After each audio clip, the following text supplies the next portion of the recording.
My family ignored me for years. At Thanksgiving, I casually mentioned my $160 million fortune. My sister's jaw dropped, and my dad just stared in silence. I learned how to be invisible when I was 9 years old. That was the year my sister Sophie turned 18, and she received her first automobile, a shiny new BMW wrapped in a large red ribbon in our driveway. I watched from my bedroom window as she shrieked and danced up and down, hugging our parents as the neighbors came to congratulate them on raising such a wonderful daughter. Nobody saw me standing there in my secondhand sweater and thrift shop slacks. Sophie was the golden kid since she was born. She was 7 years older than me and arrived while my parents were still youthful and ambitious, believing they could shape the perfect daughter.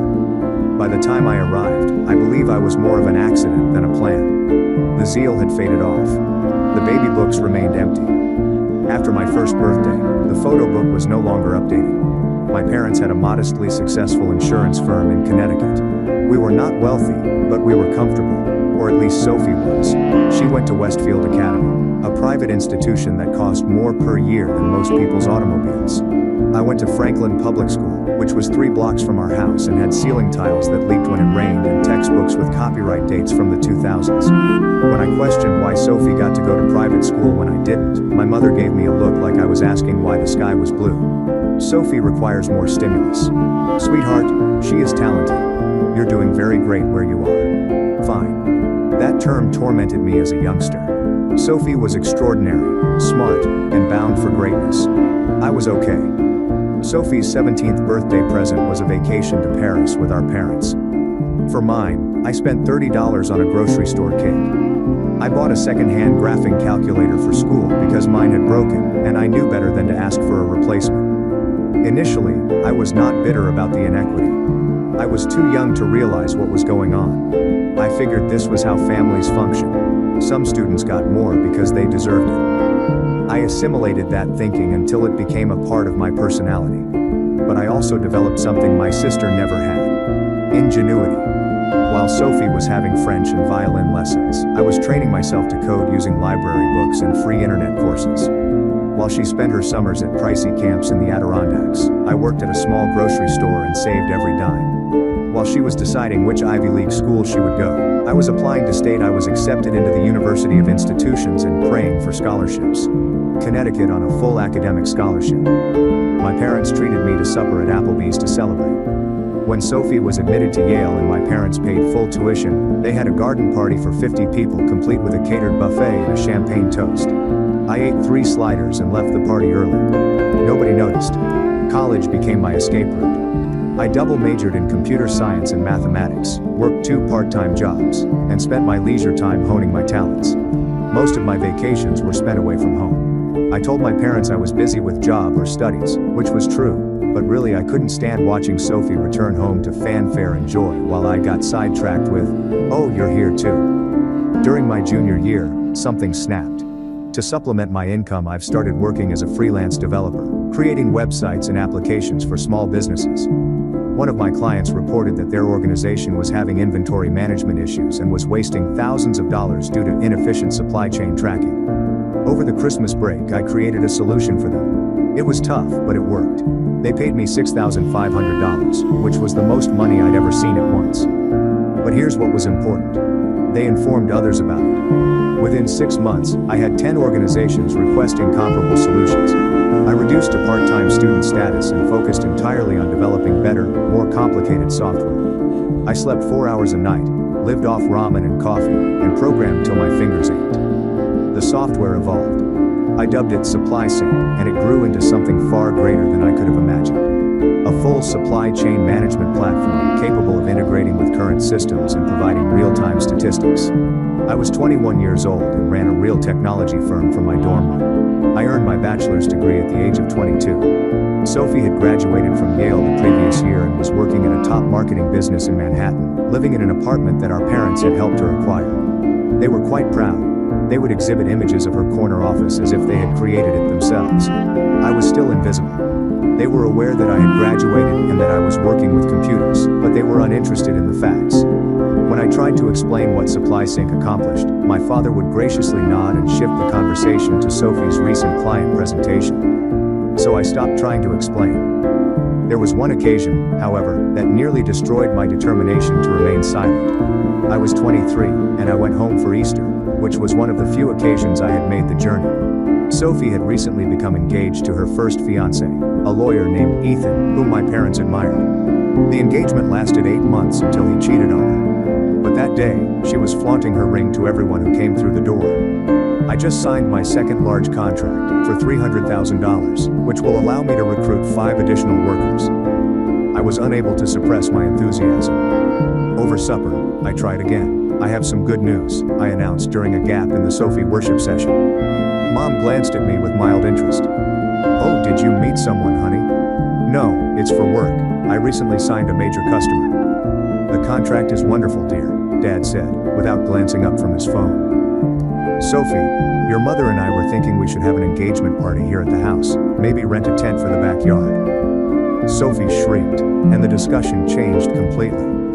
I excused myself, went upstairs to my childhood bedroom, which had been converted into Sophie's gift wrapping station, complete with rolls of expensive paper and elaborate bows, and called my business partner, Olivia. My news was dying in my throat as I watched them plan a party for a relationship that would not even last a year. She had been with me since the beginning, a bright developer I'd met through a coding forum. They don't care, I told her, sitting on the floor, surrounded by Sophie's wedding preparation supplies. Then stop telling them, Olivia answered simply. Lily, you don't need their approval. Build your empire, let the art speak for itself. That talk altered everything. Olivia was correct. I'd been looking for crumbs of recognition from people who would never see me as anything more than Sophie's forgettable little sister. From that point forward, I channeled every ounce of hurt, dismissal, and forgotten moment into creating something undeniable. At 23, I got my first major contract, a regional logistics company that paid me $250,000 to implement Supply Sync throughout their entire operation. I hired my first 2 employees, both brilliant developers I met online, who believed in what we were building. At 24, a national retailer signed on, then another, and another. At 25, I had 47 employees and $7 million in annual revenue. At 26, a venture capital firm offered me $18 million for 30% of the company, which I reduced to 20% for $12 million. My lawyer nearly had a heart attack at my confidence, but I understood what Supply Sync was worth. I could have informed my family then, and I could have turned up at Christmas with news of my achievement, proving that I was more than simply okay. But something stopped me. Perhaps pride. Maybe it was the memory of every dismissive comment, every forgotten birthday, every time I'd been an afterthought in my own family. But I wanted to see how far I could go while they weren't looking. I wanted to build something so undeniable that they'd have to see me. So I stayed quiet, lived modestly in a small apartment in Boston, drove a Honda Civic, and kept building. At 27, Supply Sync went international. We signed contracts in Canada, Mexico, and the United Kingdom, and revenue reached $25 million. I moved into a nicer apartment, but nothing flashy, and bought a nicer car, a Lexus, but kept the Honda too. When I was 28, the acquisition offers began to come in, from tech behemoths who wanted to absorb Supply Sync into their empires, offering exorbitant sums of money. I turned them all down because this was mine, and I wasn't ready to give it up. The first $120 million offer came from a Silicon Valley behemoth, but they wanted to completely dismantle Supply Sync and integrate the technology into their existing platform, so I declined within 24 hours. The second offer was $170 million from a European conglomerate. Better money, but they wanted to transfer me to Frankfurt and phase out my whole staff within a year. My board thought I was mad. Lily, these are life-changing offers, one investor told me during a heated meeting. You're leaving hundreds of millions on the table. I'm not interested in money that comes with conditions that betray everything I've built, I said. Supply Sync is more than simply code. It's a team. It is a vision. Claire Matthews, the CEO of Innovix Technologies, was a woman who had created her own business from the ground up, and she saw the value of Supply Sync. We met for coffee in Boston, and she presented a plan that honored what I had produced. I don't want to absorb Supply Sync, Claire explained, swirling her coffee. I'd want to increase it. You remain CEO. Your crew remains intact. We give the necessary infrastructure and cash to become genuinely global. You maintain your vision. We give you the resources to make it bigger than you ever could alone. I listened to her pitch for 2 hours, and by the end, I knew this was different. The negotiations took 3 months, and my lawyers and their lawyers argued over every detail. I fought for my team, ensuring generous retention bonuses and equity packages. Claire grinned across the conference table when we eventually agreed on $280 million with all of my demands fulfilled, saying, "You drive a hard bargain." I battled for creative autonomy, the power to reject choices that jeopardized our essential beliefs, and everything else that was important to me. "I know my worth," I said. "I've spent my entire life having others undervalue me. I'm finished with that." Innovix Technologies made a $270 million offer to acquire SupplySync, but keep it as an independent subsidiary. I would remain CEO and maintain creative control, while they would provide the infrastructure to scale globally. I couldn't refuse the offer. I negotiated up to $310 million, and after taxes, legal fees, and setting aside money for my employees' bonuses, I personally walked away with $160 million. I kept $25 million liquid and invested the rest in a diversified portfolio created by my financial advisor. At the age of 28, I had more money than I could spend in 3 lifetimes, and my family had no idea. Sophie, on the other hand, had become engaged to Chase, a hedge fund manager. My father once suggested I apply for a job at his insurance company because they needed someone with computer skills, and my mother would occasionally ask if I was still programming, as if it was a hobby I might outgrow. My parents were overjoyed, so I flew in for the engagement party, gave them a $300 gift card to their registry, and left before the speeches began. Sophie didn't notice I was gone until the next day, and the acquisition closed in October. By November, I'd settled into my new role, signed a 5-year contract with Innovix Technologies, and began planning what to do with my newfound wealth.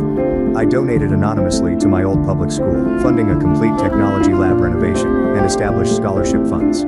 I also purchased my first real piece of luxury, a beautiful house in Brookline with a view of the Charles River.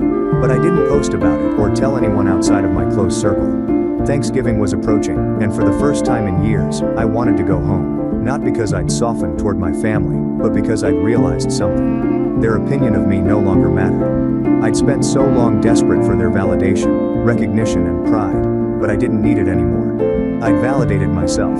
I contacted my mother to confirm my arrival, and she seemed shocked. "Oh, excellent. Honey, Sophie and Chase will also be there. Chase's parents could come by.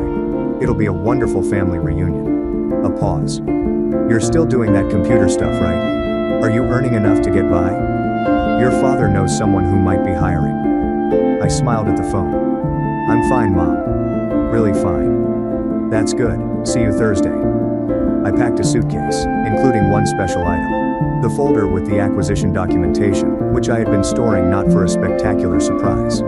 I didn't know if I'd say anything at all, but I wanted it with me as a reminder of what I'd accomplished without them.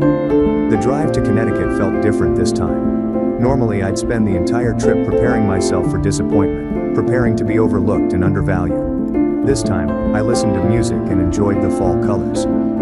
But there was something else too. A strange calm I'd never felt before. I kept thinking about a conversation I'd had with my therapist, Dr. Chen, the week before. I'd started seeing her 2 years ago, finally ready to unpack the damage of growing up invisible. "Why do you want to go to Thanksgiving?" she'd asked me. "What do you hope to gain from this?" I had been sitting with that question for a long time. "I think I want to see if I still care," I eventually concluded. "If their opinion of me still has power over me, which it does, then I know I still have work to do. But if it doesn't," I'd smiled, "then I'm free." Dr. Chen had nodded. "Just remember, Lily, freedom doesn't require their recognition. You do not have to prove anything to them." "I know," I'd responded, and I meant it. Now, as I drove into my parents' driveway, I felt that reality sink into my bones.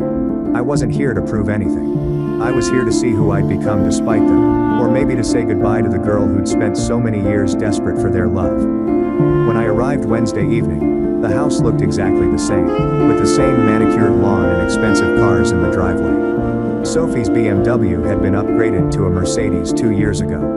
The same chandelier was visible through the front window, and Mom greeted the door with an instinctual hug.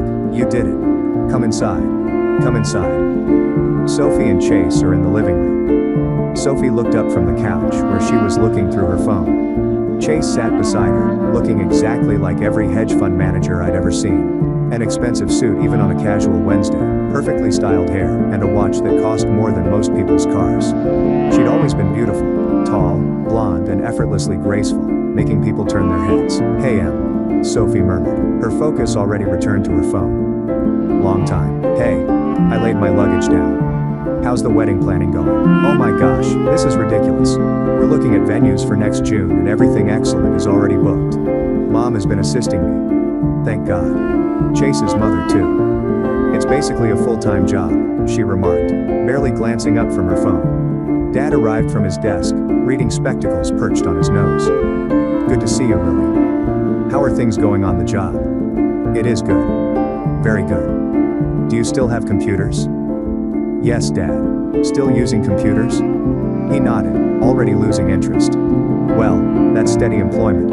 I'm hoping for good benefits. Sophie sneered. Dad, she is a programmer, not a doctor. The advantages are presumably simple. I could have corrected her. I might have highlighted that my benefits package at Innovix Technologies included complete health care, unlimited PTO, stock options, and a personal financial advisor. Instead, I claimed they were acceptable. My compensation alone was $700,000 per year, excluding incentives. Thanksgiving Day arrived with the typical chaos. Mom had been cooking since dawn, rejecting help but yet whining about how much labor it was. Sophie directed Chase around like he was a staff member, having him move furniture and set up the dining room to her specifications. I helped where I could, mostly staying in the kitchen, chopping vegetables and trying not to get in the way. Aunt Laura arrived around noon with her husband, Uncle Dan, and their 2 children. Laura was Mom's older sister, and she had always been cut from the same cloth, obsessed with appearances and success. Ryan and Ava, her children, were now adolescents with entitled attitudes that stemmed from never being told no. Lily, Laura kissed both of my cheeks. Look at you, still single. I see. Do not worry, honey, the proper guy will come along. You simply need to put yourself out there more. Maybe try one of those apps. I'm not really looking right now on Laura. Oh, nonsense. Everyone's looking. You don't want to end up alone, do you? She turned to Sophie. Now, Sophie, tell me everything about the wedding. I want all the details. I retreated to the kitchen. Dinner was called at 3 p.m. We all gathered around the extended dining table, Mom and Dad at the heads, Sophie and Chase on one side with Laura's family, and me squeezed in between Ryan and Uncle Dan on the other side. Dad remarked, Grace, we passed dishes.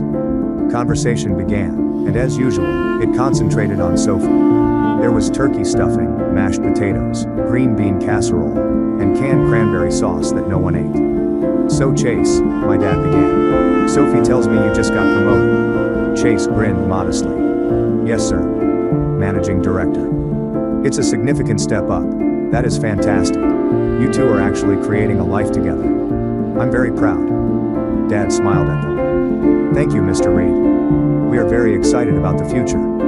Sophie grasped Chase's hand. We're searching for properties in Westchester with at least 5 bedrooms and a decent school district. We hope to start a family in a few years. Mom absolutely sparkled. Oh, Sophie, that's fantastic. You're going to be a lovely mommy. I felt a shift inside me as I observed this encounter. There was no envy or grief, just an anthropological wonder.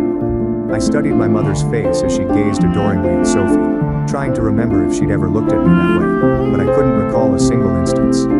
Dad was beaming at Chase, as if he'd personally selected him from a catalog of perfect sons-in-law. You have a good head on your shoulders, son. Sophie is blessed to have you. Chase smiled humbly, but I noticed a faint smirk, the grin of a guy who understood just how precious he was in his family's eyes.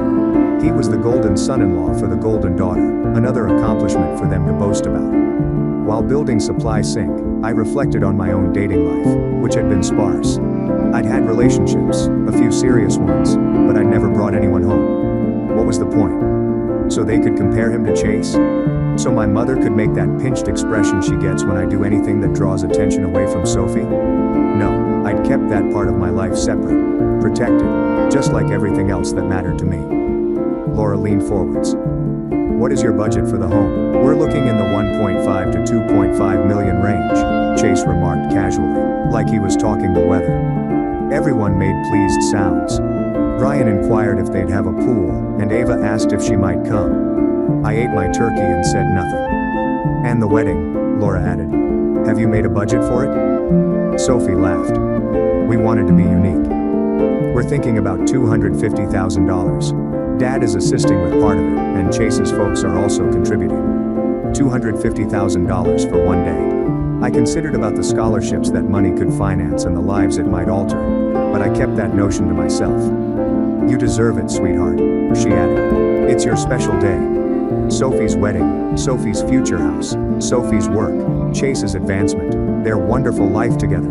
I might have easily been a piece of furniture.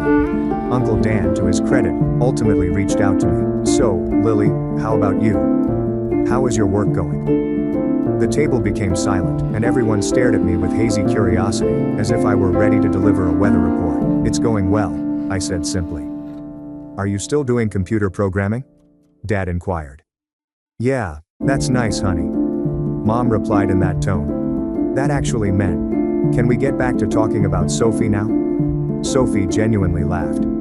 Lily is being modest. I'm sure she is doing well with her tiny applications or whatever. Little apps. My software handled millions of transactions every day over 4 continents, but they were little apps. Actually, I heard myself add, I've recently had some changes at work. Oh, Mom said, perking up somewhat. Did you receive a promotion? That's nice, dear. Something like that. Sophie was already looking bored and reaching for her wine glass while Chase was checking his phone beneath the table. I sold my company, I murmured, and the words lingered in the air for a while. Everyone was still digesting and didn't fully grasp. What is your company?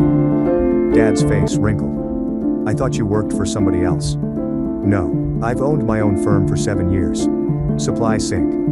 It is a supply chain management software platform. I was the founder and CEO. Sophie's fingers froze halfway to her mouth. Wait, what? I started it in college. I built it up. We conducted operations in 8 nations last month. I sold it to Innovix Technologies. The stillness was oppressive and Laura's fork clattered against her plate. I took a sip of water, allowing the moment to stretch. The sale was $280 million, and after taxes and other charges, I cleared $160 million myself. I apologize. Did you say millions? Yes. That's not possible. Sophie gasped. You are a coder. You live in a little apartment and drive a Honda. I still own my Honda, but I also purchased a Lexus. And the flat isn't small. It's only minimal. I also just purchased a home in Brooklyn. Chase was gazing at me like I had a second head. Brooklyn? Those houses begin at... Mine was $4 million, I responded quietly. Waterfront, 5 bedrooms, 3 vehicle garage. I paid cash. Sophie's face had become white. It's a joke. This must be a joke. It's not a joke. I took out my phone, opened my banking app, and showed them the amount of simply my checking account. $25,500,000, which I kept liquid. The rest is invested. Laura shrieked, frightening everyone. Oh my God, that's real. That's a real number. Mom snatched the phone from my grasp, peering at it as if it could bite her. Her mouth opened and closed like a fish. How are you, Lily? When did this happen? I've been developing Supply Sync since I was 21. 7 years. I've had large clientele for 5 years. I just never acknowledged it since no one asked. I looked Sophie in the eyes and said, you said I was doing fine with my little apps. You were not mistaken. I was okay. Better than fine. Dad had turned absolutely pale. But why didn't you tell us? We are your family. Because you never wanted to know. Every time I tried to discuss my work, you turned the conversation to Sophie. Every accomplishment I had was ignored. Every time I returned home, I was invisible. My voice was firm and quiet. So, I stopped trying to be noticed by you.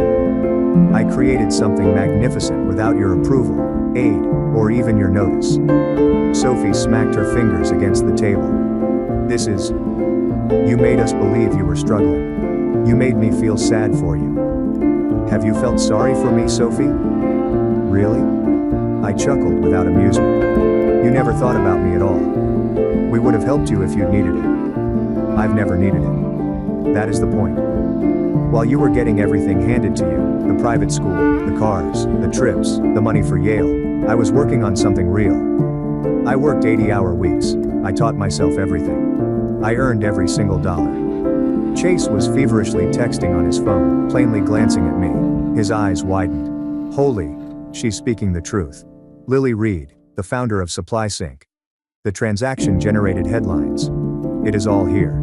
Forbes described her as one of the most successful female tech entrepreneurs under 30. Laura grabbed his phone and hastily read, "There are pictures. Lily attends conferences. Lily met with, oh my God, is that the governor?" Mom was weeping now, mascara dripping down her cheeks. "Lily, love, why are you keeping this from us? We are your family. We love you. Do you?"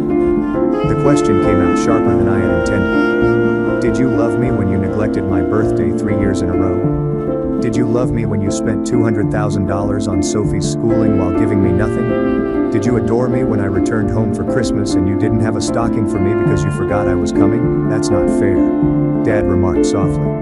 Isn't it? Name one aspect of my life. One item that is not related to my profession. Name my best pal. Name my favorite meal. Name something that demonstrates you've paid attention to me over the previous decade. Silence. Sophie's face was flushed, and tears streamed down her cheeks. You're intentionally hurting me. You waited till my turn, until everyone was celebrating my presence in my life, and you decided to steal it. Your moment. I couldn't stop laughing. Sophie, every moment has been your moment. You have been the focal point of every holiday, meal and family event for the past 28 years. This was not anything I had planned. I wasn't sure what I was going to say, but I am so weary of being invisible. You're jealous, Sophie screamed. You've always been jealous of me. I am not jealous of you, Sophie. I am sorry for you. That knocked her down cold. What? Everything you own was given to you. Your education, career options, and even your job. Dad called in favors to help you obtain the interview. Remember, you've never had to battle for anything, never had to prove yourself, and never had to question your ability to succeed on your own. And now you're marrying a man who makes good money and planning a life that's comfortable and expected. I hesitated. There's nothing wrong with that lifestyle. But it's nothing extraordinary, it is not remarkable. It's precisely what everyone expected you to have, since that's all you've ever learned how to accept. Having things handed to you. Sophie leaped across the table at me. Chase drew her back as she yelled obscenities.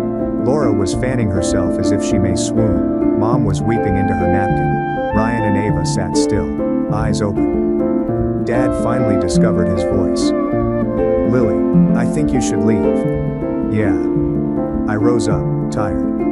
I think so too. I collected my coat and luggage, and as I approached the door, I glanced back to see them all gazing at me. Sophie in wrath, Mom and Dad in amazement and possibly embarrassment, Laura in naked jealousy. For what it's worth, I murmured gently. I didn't come here to ruin anything. I came here because I realized I don't need you to see me anymore. I see myself. I know what I'm worth, and it has nothing to do with money, but everything to do with the fact that I built the life I'm proud of on my own. I walked out, and I heard Sophie wailing, Laura's voice rising in excitement, Mom begging Dad to do something. I got in my Lexus and drove away. My phone started blowing up before I even hit the highway. Sophie was calling and texting, screaming at me through voicemail. Mom was crying, asking me to come back so we could talk. Dad was sending stern messages about family loyalty. Even Aunt Laura tried to call, probably to see if I'd invest in whatever scheme she was running. I blocked them all. 3 days later, I received an email from Sophie. It was long, rambling, full of accusations and hurt feelings, but buried in the middle was one sentence that caught my attention. Mom said, "You bought that house with Dad's money, which you must have stolen from the family business somehow." I laughed out loud in my new living room, looking out at the Charles River. They still couldn't believe it, that the invisible daughter, the afterthought, the one who was okay, had accomplished more than they could have imagined. I didn't react to the email, and my lawyer phoned a week after Thanksgiving. Your family's attorney got in touch. They argue you owe them recompense for your family's investment in your education and upbringing. They want $5 million. Tell them no. And inform them that if they approach me again, I will file a countersuit for mental anguish and child negligence. I've saved every transaction, bank statement, and record that indicates just how much they invested in Sophie versus me. I will make it public. I never heard from their lawyer again. Christmas came and went, and I spent it in Aspen with friends I'd made in the tech world, people who knew me for what I built, not for being someone's forgotten daughter. We skied, drank expensive wine, and celebrated our collective success, while my phone remained blissfully silent. In January, I received a message from an unknown number, which turned out to be my cousin Ryan. "Hello Lily. I know things are weird with the family, but I wanted to say that what you did was fantastic. You inspired me. I'm going to work hard and create something of my own. Thank you for teaching me that it is possible." I gazed at the message for a long time. Then I said, "Thank you, Ryan. If you ever need help or simply want to speak, I'm here. Create something you are proud of. Perhaps some good will come out of that fiasco of a Thanksgiving after all." Sophie married in June. I wasn't invited, but I saw photographs on social media, and it looked stunning, just like Sophie's fantasy wedding. 6 months ago, I founded a new company focused on AI-driven logistics solutions, bringing in some of my best supply sync employees. I didn't feel anything when I looked at those photos. No anger, sadness, or satisfaction. We're already getting interest from major players. This time, I'm not building in silence. I'm on panels, giving talks, and mentoring young women in tech. Last month, I was invited to speak at a tech conference at Yale. I almost said no, but then I remembered Sophie walking those halls, and how proud my parents had been, so I said yes. As I was leaving, a young woman approached me, clutching a notebook and looking nervous. My talk was about creating success from nothing, being underestimated, and turning invisibility into an advantage, and the audience hung on every word. The Q&A session lasted an hour because there were so many questions. "Hi, Miss Reed. I just wanted to thank you. I am a first-generation college student. I am here on scholarship, and my family has no idea what I am doing. They believe I should have stayed at home, gotten married, and lived a simpler life. Your tale helped me feel less alone." I held her. "You are not alone. And you're going to accomplish fantastic things. Do not let anyone make you feel invisible." She went, shedding happy tears. And I understood something. This was better than vengeance. This was purpose. My family still attempts to reach out on occasion. Mom sends cards on my birthday, which is strange because she recalls it so quickly. Dad emails tech articles as if he's always been interested. Sophie sent me a message last month saying she was pregnant and thought I should know. I don't respond, not out of cruelty, but because I've built a life that doesn't include them. I have friends who celebrate my victories and support me through challenges. I have colleagues who respect my expertise. I have a future I'm excited about, full of possibilities I've created. I have peace. Sometimes people ask me if I regret how everything happened, if I wish I'd handled Thanksgiving differently. The truth is, I don't know. Maybe I could have been more tactful, less dramatic. Maybe I should have told them years ago or never told them at all. But I think about that 9-year-old girl watching her sister get a BMW, internalizing the message that she wasn't worth investing in. I think about every dismissive comment, every forgotten moment, every time I was just Finn. And I think about the woman I became despite all of that, or maybe because of it. No, I don't regret it. I earned my invisibility, and then my visibility, and I did it my way on my terms. The money is nice, and the success is gratifying, but the best part is that I finally see myself clearly, which is worth more than $25 million, more than any validation my family could offer. I'm no longer invisible. I'm just now visible to the people who count, including myself and my father. At Thanksgiving dinner, after I broke the news of my $25 million and the acquisition, after Sophie's tantrum and Laura's scream, after all the turmoil erupted, he sat there silently, gazing at his plate. He didn't defend me or them. He didn't apologize for all those years of neglect or try to justify the inequality. He didn't congratulate me or express pride. He just sat there, fork in hand, looking at a man who realized too late that he had bet on the wrong daughter his entire life and lost everything that mattered in the process. That stillness conveyed more than any words could.